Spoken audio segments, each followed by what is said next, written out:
Welcome to this deliberations meeting of the Joint Waste Review Working Party. My name is Aaron Stard. I'll be chairing this meeting and I'll get us started with a karakia.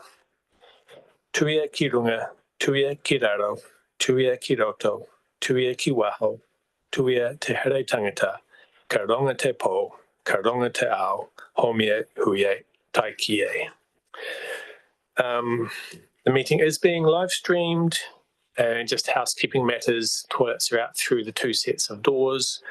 If there is an earthquake, we stop, drop and hold. If it's a biggie, afterwards we leave the building, head up Trafalgar Street to Piki Mai to Churchill where there's high ground in case of tsunami. If there's otherwise an emergency and the alarms are ringing, we head out through the doors, down the stairwell, onto the street and around to Wakatu Square car park where there's an assembly area.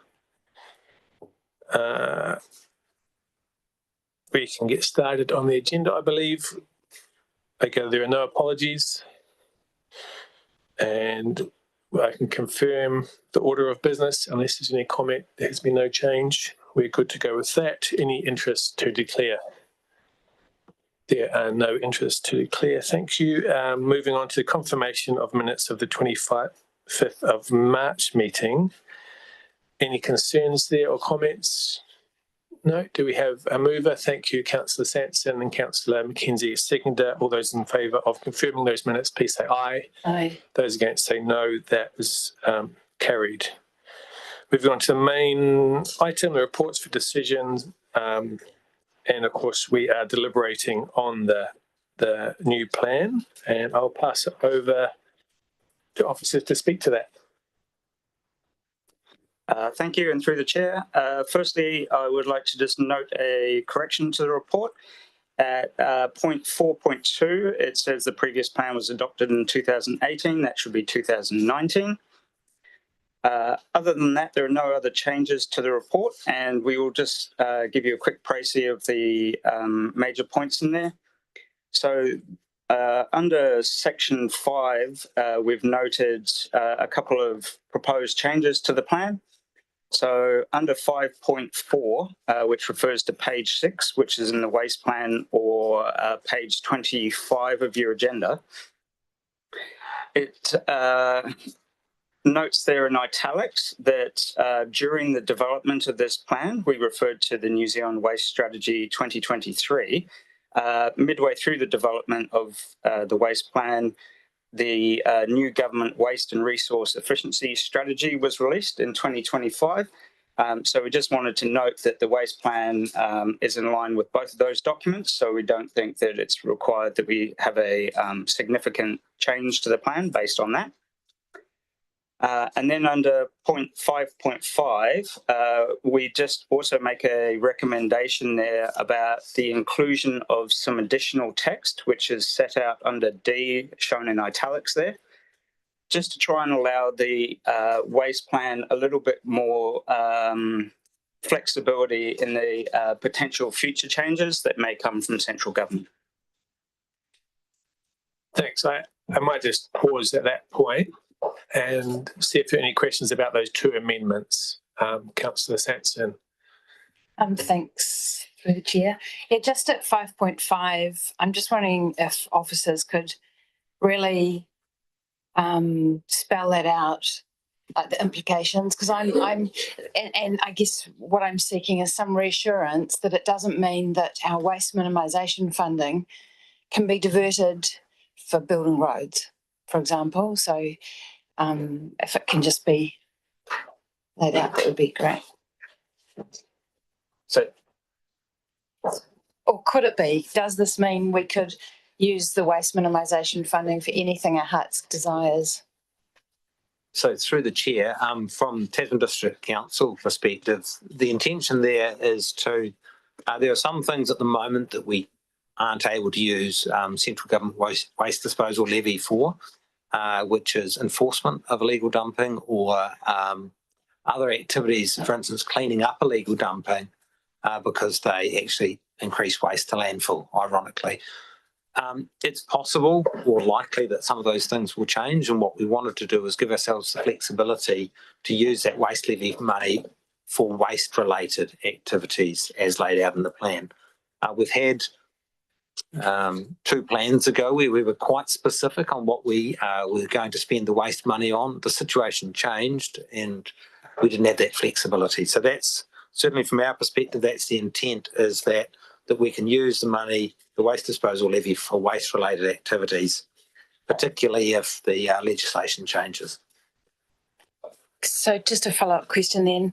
I guess because it says for other activities or infrastructure, or other activities, and then it's got infrastructure authorised by the waste minimisation regulations, it seems really broad. So what's the protection in case we get a situation of fiscal conservancy and we have a governance body or officers recommend that we actually take the surplus from waste minimisation funding, which could be the local levy as well, and just put that towards, I don't know, anything? Yeah, so I think I just need some reassurance that that it's not too broad. Like, it makes sense to me that it would be used for, whatever you explained, David, but I'm concerned that it's really, really broad. Yeah, and this has given me pause for thought as well. But if we crystallise your questions, firstly, I guess, is it just the waste disposal levy and not the local disposal levy? That's the first one. And then when you say we might want to use some of that waste disposal levy money for other activities like cleaning up dump waste, are these decisions purely ours, or we still must remain within the scope of the Waste Act and so on? So in answer to the first question, I think if you look at it, that the money could be used for activities or infrastructure and stop there, then I could understand how that could give you concern. But I think the key part of it is that it's activities or infrastructure authorised by the Waste Minimisation Regulations or the Waste Minimisations Amendment Act. So it's not saying that you can use this money for activities or infrastructure. It's saying that you can use it for specific activities and infrastructure. And just to clarify, this only applies to the waste disposal levy that's levied by the government, not to our local disposal levy. Is that the case? So from a Tasman District Council perspective as well, the intention was that would be for waste related activities, and so I'd be comfortable with an amendment that clarified that, but I'm not sure if I speak for any others to clarify that. I didn't really understand that answer. I guess I do need to know. It only applies, the levies from a landfill, there's 2 sets. Waste disposal levy, which is run by the government, they take it and then redistribute. Local disposal levy that the councils sort of bid for and comes to councils. Does this amendment only relate to the waste disposal levy and not local disposal levies? Yes. Okay, so that's a handy thing to know. And then I guess if I understand your response correctly, it doesn't give us free rein to do whatever we want. It's within the confines of that central government legislation, because the Waste Act was amended last year and it was expanded somewhat, for example, to engage in activities that either promote environmental health or prevent environmental harm, which was wider than previously. So it's just saying if the government decides to offer money for those wider scopes, we're ready to accept it under our plan.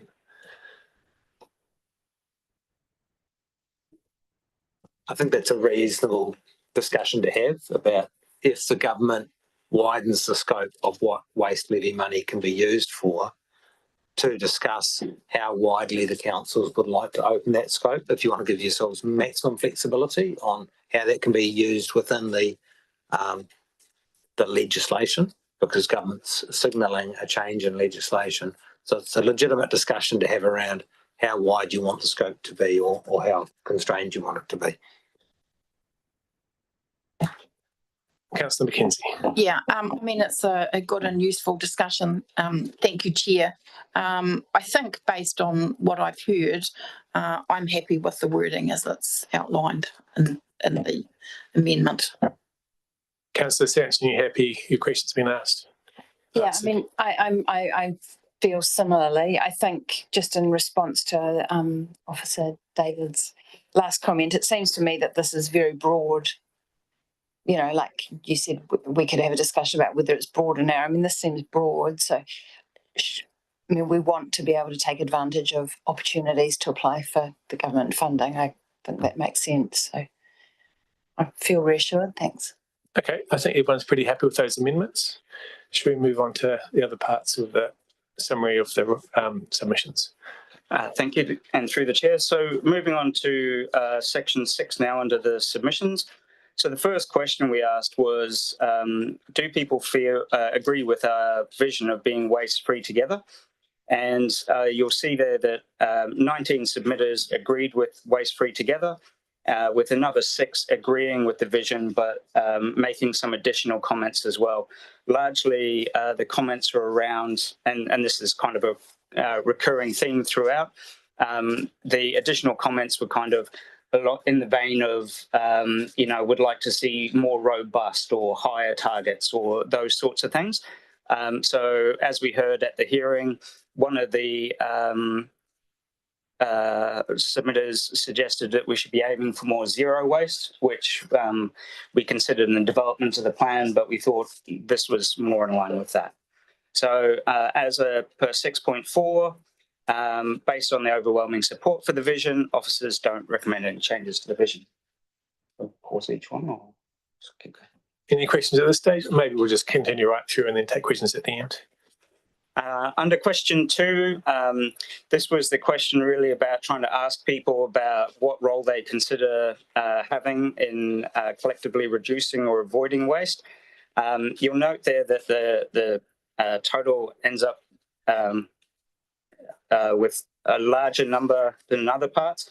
There seem to be some, in feedback from people, there seem to be some perhaps lack of clarity about whether or not you could do one option or if you could do multiple options and so forth.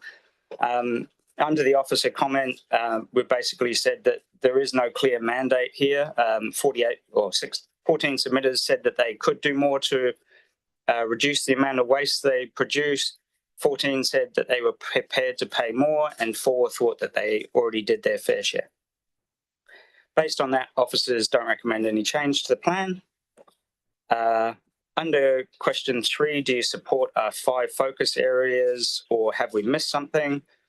9 submitters agreed with the focus areas and another 9 were supportive, again with some caveats, and then those are all listed. Only 2 submitters disagreed with the focus areas, with 9 not providing a response. So officers, again, recommend no change to the focus areas. Under question 4, do you agree with the 3 targets? There was, again, very good support there for the targets. So officers don't recommend any change to the targets. And under question 5, about other than food or organic waste, more recycling, building waste and disaster waste, are there more types of waste you would like to see a focus on? A lot of the answers that were provided were either already in the plan or were one of the focus areas that were in the question. So a lot of the other ones were sort of one responses to things. So officers feel comfortable that a lot of those areas are already well covered in the plan. The last bit under there is there were some quite large and detailed submissions from several businesses and organisations. And there's just a few common themes that are set out in 6.18, 1, 2, and 3. Again, noting that this plan is really a high-level strategic plan, and the opportunity for councils to consider those requests will be more in developing action plans and long-term plans. And that's about it. Thank you. Any questions on that summary or any questions overall on the submissions or the plan itself? Nope. Everyone happy? Right. Well, I think we can move to recommendations. There are 2 main recommendations. First, that we approve the amendments, approve the amended plan overall for presentation to both councils and delegate any minor amendments from here to the chair and deputy chair. That's the first overall recommendation. The second is that the 2 councils consider and adopt the plan that we're putting in front of them. Are elected members happy to take both of those together? Okay, do we have a mover? Thank you, Councillor Sanson. And a seconder, thank you, Councillor Mackenzie. So any contributions, debate, comments, Councillor Mackenzie? Yes, thank you, through the chair. I would like just to take this opportunity to thank those members of the public who did take the time to submit on the plan, and particularly just reflecting on some of the commentary we heard that, you know, we weren't being ambitious enough. And I certainly, you know, I take that to heart. It's not something that we can deal with on the plan, but, you know, we're all consumers, all of us sitting around the table, and, you know, just make the point that actually it's up to consumers to try to take the next step in terms of consumerism and reuse. And, you know, I'd also like to thank officers for the great work that they've done on the plan. I have to say this has been one of the most seamless plan processes that I've been engaged with in the council, and I think the staff have been highly professional and knowledgeable, and it's been a really good process. And I hope both councils adopt the plan and bring it to life through the LTP and the action plans. So thank you very much. And apologies, Councillor Sanson, I didn't give you the opportunity for opening comments as the mover, but would you like to say anything now? Actually, I feel like Christine's just said everything very well, so nothing, just to concur with everything she said. And thanks to the staff and submitters and the team, us, you know, around the table. It's been a great experience. Thank you. Any other comments? I'll just make a few acknowledging, as officers have said, this is a high-level document. It's a requirement of the Waste Act. And there is an emphasis in there on not creating waste in the first place, moving higher up the waste hierarchy. The overall reduction of, I think, 30% in waste was deliberately chosen as opposed to 20%, because I think 20% we were told could be met by improved efficiencies and so on, whereas the 30% figure does require some new initiatives, like a fundamental change in some aspect of how we deal with the waste. And the obvious sort of target there would be green waste and kitchen waste if we're going to, you know, address that waste going to landfill, if we're going to sort of meet the 30% reduction target. The plan and the actions in the plan are not prescriptive. They're sort of a range of options that each council can look at and choose to adopt and fund and resource to meet the targets their own way. And certainly I do hear loud and clear the submitters who wanted us to be more ambitious, but this plan does not limit our ambitions. It's up to each council. There's a framework. We can go as far and as fast as there is political will and resourcing and so on. And echoing Councillor Mackenzie to thank everyone involved in this work. I think it has been enjoyable. It's progressed fairly smoothly so far, and there's just one more hurdle. And thank officers for all their work. With that, Councillor Sanson, do you have any closing remarks? Okay, well, the recommendations have been moved and seconded. I'll put those to the vote. All those in favour, please say aye. Aye. Those against say no. The recommendations are carried. Any final items of business? I think we've covered everything on the agenda, so I will close this off with a karakia. Te aroha, te whakapono, me te rangi Māori e, tātou, tātou e. Thank you, everybody. The meeting is closed.